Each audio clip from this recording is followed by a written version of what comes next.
पश्चिम बंगाल के बीरभूम जिले में पुलिस की एक छापेमारी ने हर किसी के होश उड़ा दिए।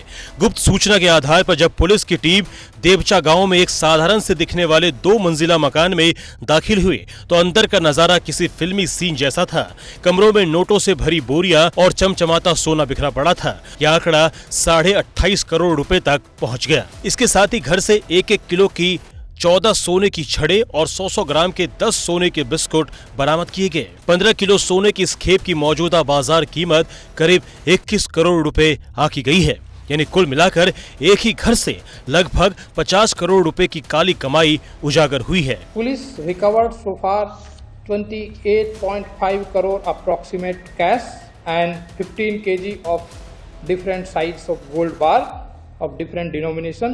All legal formalities under BNS and BNSS are being done, and the legal process in the form of registration of FIR being done. बरामद की गई रकम इतनी बेहिसाब थी कि हाथों से गिनना नामुमकिन था।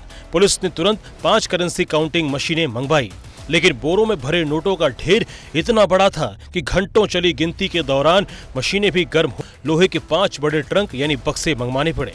इन बक्सों में भरकर पूरी संपत्ति को मोहम्मद बाजार थाने ले जाया गया, जहां इसे बैंक में जमा कराने की प्रक्रिया शुरू कर दी गई है। इस पूरे मामले के केंद्र में है गिरफ्तार आरोपी मीनार मंडल। हैरान करने वाली बात यह है कि मीनार मंडल पहले north Bengal state transport corporation में महज एक सरकारी बस ड्राइवर था। बाद में वो नौकरी छोड़कर अपने रिश्तेदार के स्टोन माइनिंग के कारोबार में शामिल हो गया और देखते ही देखते धन कुबेर बन बैठा। पूछताछ में मीनार मंडल ने कबूल किया कि यह पूरी संपत्ति उसके जीजा और फरार पत्थर कारोबारी तुलू मंडल उर्फ मोहम्मद नजीबुद्दीन की है।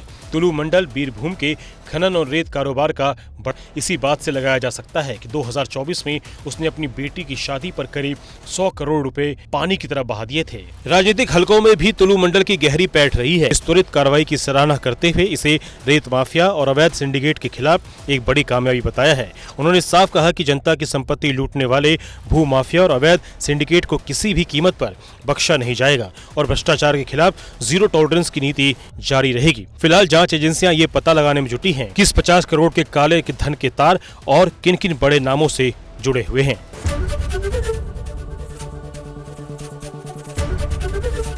एबीपी गंगा, खबर आपकी, जुबान आपकी।